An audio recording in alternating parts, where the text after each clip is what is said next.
দর্শক, আগামীকাল পর্দা নামছে এবারের অমর একুশে বইমেলার। শেষ মুহূর্তের খবর জানাতে বইমেলা প্রাঙ্গণ থেকে যুক্ত হয়েছেন সহকর্মী লাবণী গুহ। লাবণী, একটু জানাবেন যে মেলায় প্রকাশিত বইয়ের মান নিয়ে কি বলছেন পাঠকরা, আর বিশেষ করে সাহিত্যের কোন ধারার বই আসলে বেশি বিক্রি হচ্ছে শেষ মুহূর্তে? রুবাইত, আপনার মাধ্যমে দীপ্ত টিভি দর্শকদের প্রথমে বইয়ের সংখ্যা জানিয়ে দিই। আজকে নতুন বই এসেছে 176টি এবং সর্বমোট বইয়ের সংখ্যা 27 দিনে 2964। আপনি জিজ্ঞেস করছিলেন বইয়ের মান নিয়ে। তো এই বিষয়ে যখন আমি প্রকাশক, পাঠক এবং লেখকদের সাথে কথা বলছি, তখন অনেকেই বলছেন যে যেহেতু বড় একটি গণ অভ্যুত্থান হয়ে গেছে, জুলাই গণ অভ্যুত্থান, সেই গণ অভ্যুত্থানের বিষয়ে বেশ কিছু বই এসেছে। তবে মানের দিক থেকে সেগুলো হয়তো আরও পরিশীলিত হতে পারত, সময় গড়ালে হয়তো সেগুলো আরও পরিশীলিত হবে।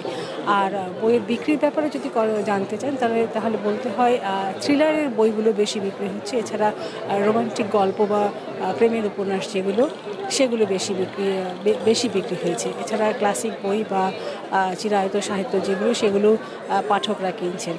আরেকটা বিষয় আপনাকে জানিয়ে রেখেছি, নতুন লেখকদের বই প্রকাশের একটি আগ্রহ থাকে, তবে লেখকরা আমাদেরকে জানিয়েছে যে নতুন লেখকদের যে বই সেটি বিক্রি কম হয়। যতটা তারা সোশ্যাল মিডিয়ায় প্রচারণা করতে পারেন বা আত্মীয় স্বজন, পরিবার পরিজনদের মধ্যে প্রচারণা করতে পারেন, ততটাই বিক্রি হয়। নতুন লেখকদের বই আসলে তেমন একটা বিক্রি হয় না। হুমায়ুন আহমেদ এখনও বিক্রি শীর্ষে আছে উপন্যাসের দিক থেকে।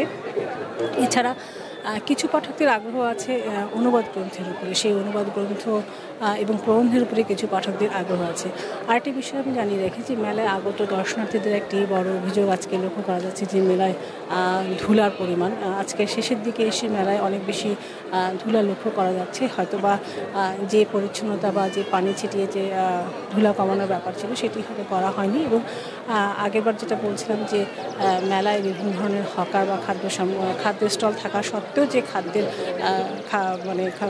ঝালমুড়ি, চানাচুর, পেঁয়াজু বা পেয়ারা বিভিন্ন যে বিক্রি হচ্ছে, সেগুলো মেলার পরিবেশ নষ্ট করছে বলে অনেক পাঠক এবং দর্শনার্থীরা অভিযোগ করেছে। এবং আগামীতে যেন এটা না হয় সে ব্যাপারে যেন বাংলা একাডেমি সতর্ক থাকে, সেজন্য তারা আশা করছে।